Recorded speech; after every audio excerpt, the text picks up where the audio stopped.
तो जब उस तक पहुंच जाएंगे तो जो आपने पुण्य किया है बगैर उसकी सफाई हुए भी छुटकारा नहीं, तो आप उससे रास्ता पकड़ लोगे जल्दी में, क्योंकि बुरा आपने किया नहीं, अच्छा किया वो जमा है। अच्छे को भी साफ कर दोगे छुटकारा हो जाएगा। लेकिन जब वहां तक पहुंच जाओगे तो जुक्ति दे देंगे, रास्ता दे देंगे, धीरे से मेहनत करेंगे और आपसे कराएंगे, और धीरे से वो भी जो आपने पुण्य जमा किया वो भी जल जाएगा। जब वो भी जल जाएगा, न पुण्य रहेगा न पाप, तो जीवात्मा की रिहाई हो जाएगी काल के देश में। न वो जलवेगी न मरेगी, न 4 खानों में जाएगी न 84 लाख योनियों में, उसको किसी होने भी नहीं जाना, छुटकारा हो जाएगा। लेकिन तुम इसे शरीर को पवित्र स्वच्छ साफ नहीं रखोगे तो यहीं रुक जाओगे, आगे आप जा नहीं सकते। तो महात्माओं के न मिलने का बहुत बड़ा नुकसान हो जाएगा, भारी नुकसान होगा। अगर महात्मा मिल जाएंगे तब तो नुकसान से बच जाओगे और जीवन की आपकी यात्रा भी पूरी हो जाएगी, नहीं तो ये यात्रा असफल रहेगी। तो ऐसा तन पाकर नर नारियों ने कि दरवाजे पे बैठे हुए सब कर सकते हैं। ये बच्चियां अनपढ़ हैं, कभी कभी सुनाती हैं कि महाराज बहुत जोर से घंटा बजता है, बहुत तेजी के साथ, इतनी तेजी के साथ बजता है कि यहाँ कहीं भी सुनाई नहीं देता। अब इनकी बात को अगर सुनो चुपचाप तो आप कहोगे तो पढ़ी लिखी नहीं है, ऐसी बात करते हैं।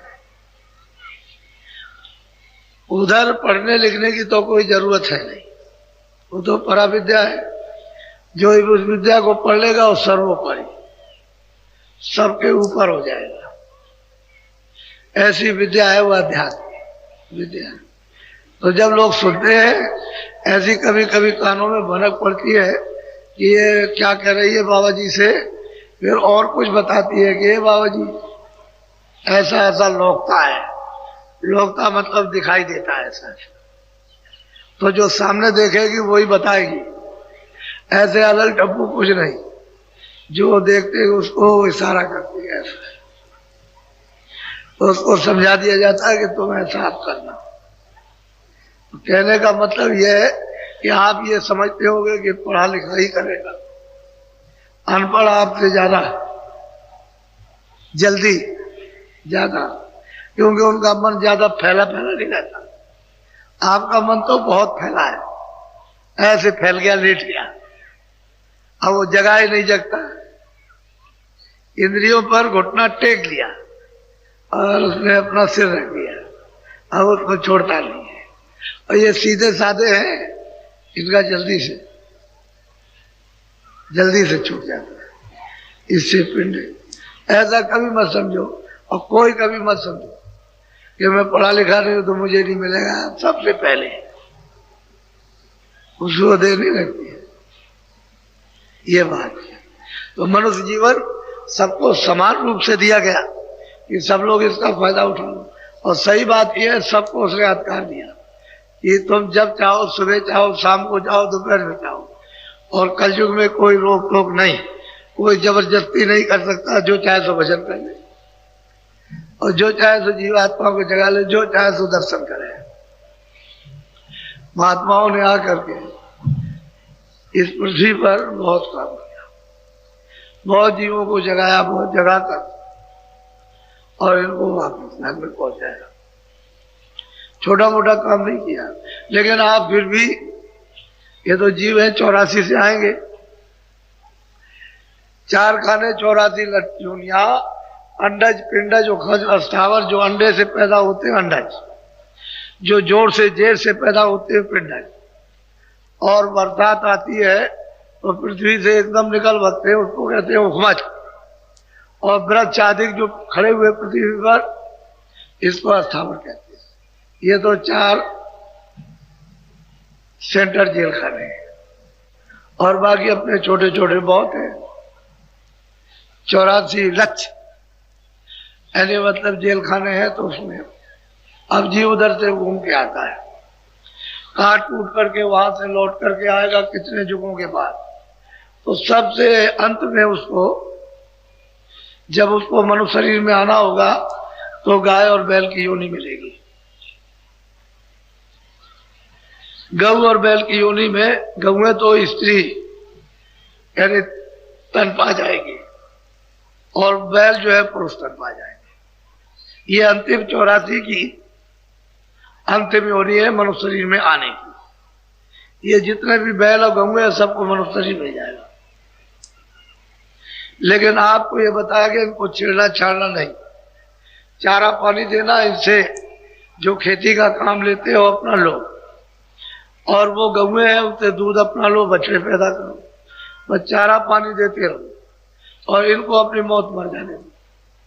बीच में कोई काटना पीटना नहीं। अगर तुम काट दोगे तो बीच में उतना समय जो इनका रह जाएगा 5 साल 2 साल 4 साल, तो उसमें प्रेत योनि में चले जाएंगे। प्रेत योनि होती है उसका पेट बहुत बड़ा और उसका मुंह होता है सुई से। सुई का कुछ नहीं है, बहुत बारीक, ये उसमें कोई भी अनाज का दाना नहीं जा सकता और भूख लगती है बहुत। लेकिन जब जाएगा नहीं तो फिर क्या रोएगा? तो ये रोता चिल्लाता है, चीखता है, प्रेत योनि। उसी को भूत योनि कहते हैं, पिशाच योनि। इसमें भी कई एक जातियां हैं। तो जब वो प्रेत योनि पूरी हो जाएगी तो फिर मतलब यह है कि वो छूट करके उसका हिसाब होगा और फौरन मनुष्य शरीर में आएगी। तो बैल तो आ जाएंगे बच्चे की योनि में, गऊंगे आ जाएंगे बच्चे की। अब उनका स्वभाव चिड़चिड़ा, क्योंकि वो चिल्लाती रही, या दौड़ी, उसको लगी उसको लगी उसको लगी, रोई गाय, दिन भर रोती है, वो चिल्लाती है हमेशा, और उसी में उनका वो शेष जीवन समाप्त हुआ। उसके बाद हिसाब हुआ, बाद में हिसाब होगा। हिसाब हुआ, अब उनको मनुष्य शरीर में आ गया। तो आपके यहाँ बच्चे और बच्चे बने, बाप का एक भी बात का कहना नहीं मानेंगे, सास ससुर का एक भी कहना नहीं, अपने पति का एक भी कुछ नहीं। आंख दिखाएंगे तुम्हारी दम निकल जाएगी।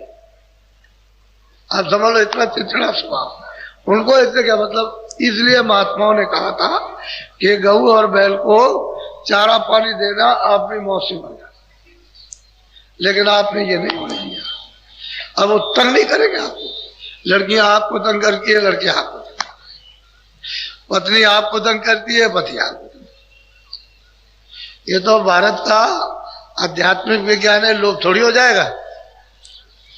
ये लोभ हो जाएगा तो जानने वाले हमेशा रहेंगे। अब आप ना उनके पास जा सको तो अलग बात रहेंगे।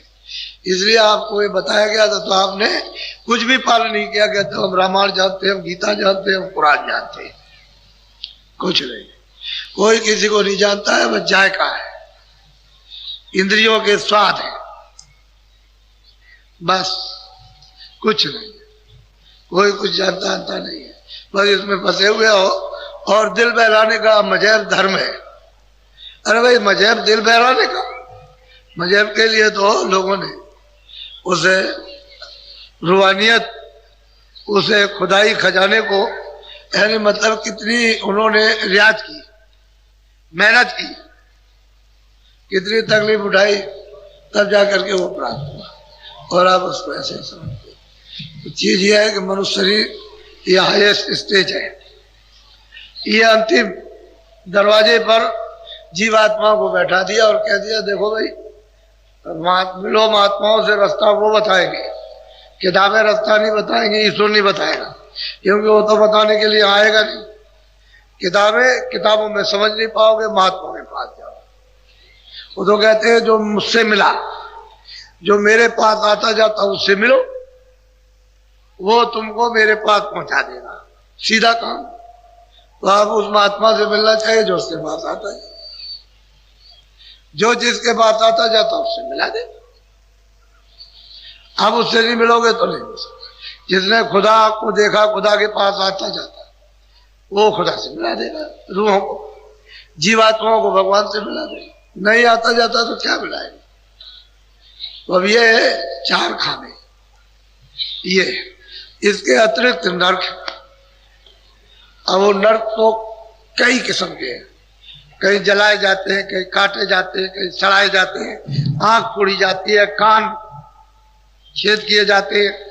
ये इस तरह से कई नाम के नरक अलग, और उसमें अलग अलग यातनाएं, कहीं सिर तोड़े जाते हैं, कहीं आरा चलते हैं, अलग अलग है।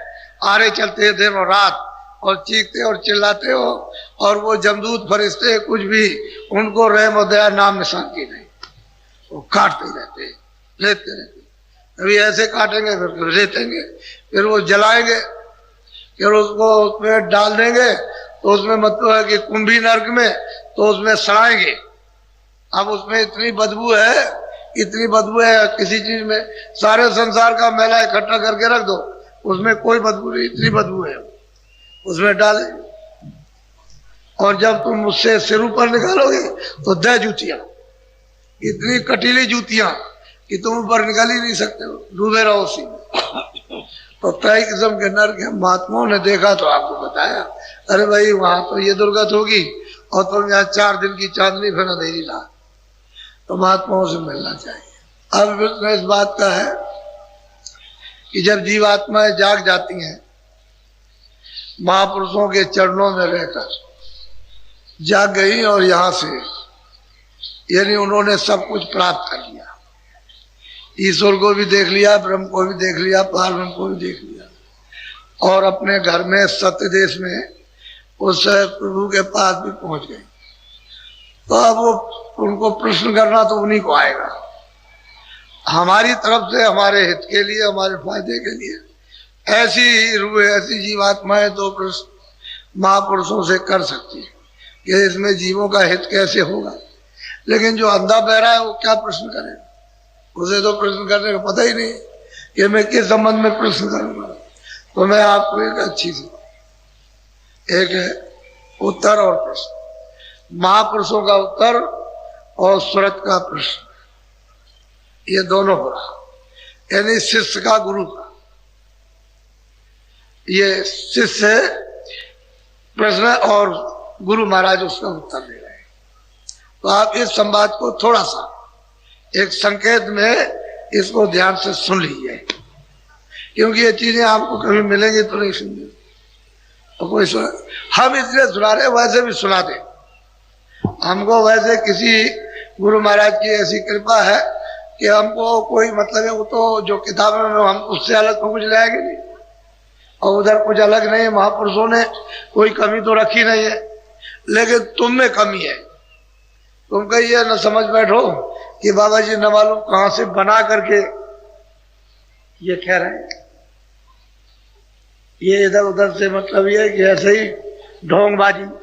तो मैं ढोंग करने के लिए थोड़ी आ पा रहा हूं, ढोंग करने का अगर होता तो पहले ही ढोंग कर लेता। असली जो सत्य है वो है।